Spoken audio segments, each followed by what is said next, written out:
quoi, l'anthrax et vis. Anthrax, ouais. J'ai 95. Ouais.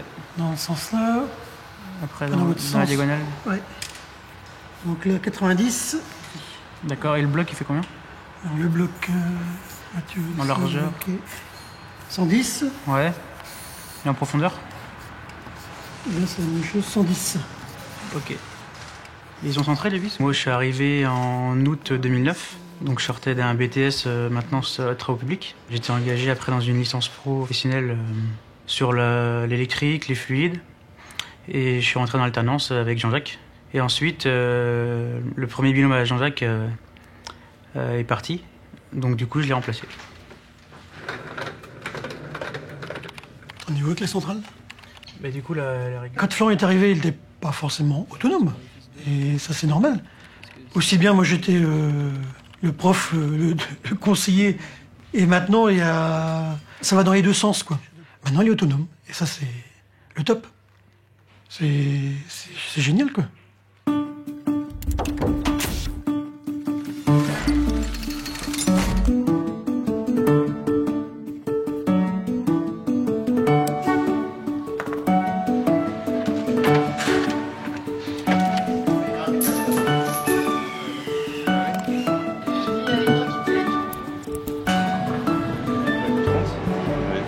Sachant que tu as 0,18 de jeu, oui. Ça veut dire qu'il faut que tu enlèves... Alors, Hydrokit, c'est une entreprise familiale spécialisée dans l'électro-hydraulique pour le matériel mobile, dans l'agriculture et le TP principalement. Mais Hydrokit, c'est avant tout une histoire d'hommes, d'hommes dotés d'un savoir-faire technique, passionnés par leur métier et à l'écoute et au service des clients. Oui, vous êtes la société de Naturis Saint-Marais. Hydrokit, ça a commencé aux alentours des années 1980 pour mettre en place une première solution qui était comment on peut permettre à un tracteur de mieux voir la zone de travail.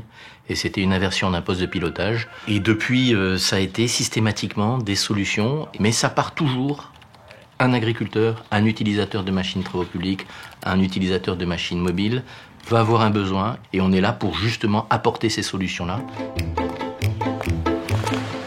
Et où, Anthony? C'est la centrale?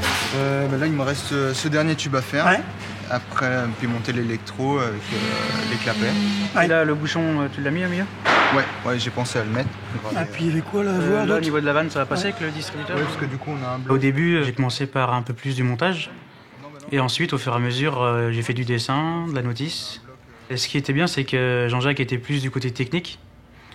Et son autre binôme était plus du côté dessin et notice. Donc j'avais vraiment les deux profils pour faire l'ensemble durant ma licence.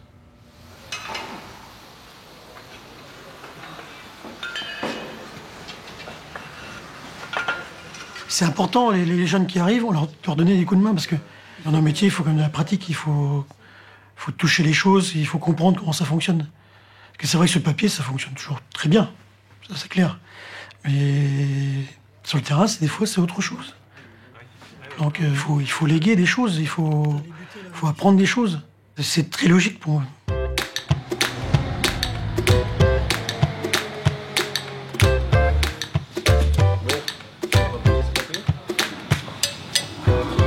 En fait, il n'y a pas d'école qui forme à nos métiers. Et donc, la meilleure façon d'apprendre le métier, eh bien, c'est d'être formé chez nous. Et beaucoup de nos collaborateurs sont eux-mêmes issus de l'apprentissage. Et donc, c'est assez naturel d'accueillir un jeune, de le former et de le suivre le temps de sa formation. Il y a une réelle volonté de transmettre. Parce qu'on est dans un métier qui, quelque part, s'inspire de ce qui se faisait dans l'artisanat et où je transmettais à un jeune le savoir-faire que j'avais acquis. Puisque ce savoir-faire-là n'a pas été enregistré, mis dans des livres, et on ne peut pas dire « je tape sur Internet le savoir d'eux et je vais le trouver ». Non, il y a la parole, la transmission par la parole, la transmission par le geste, la transmission par le regard. Tous ces éléments-là font que la magie s'opère à l'intérieur de l'entreprise. On est amené à faire de l'hydraulique, aussi bien d'électrique, d'électronique. On touche des métiers comme l'environnement, comme les travaux publics, comme l'agricole, comme l'industrie, comme le marine. C'est vrai que c'est très varié. On passe un jour d'une centrale, au lendemain Sur un tracteur, après sur une pelleteuse, c'est très varié.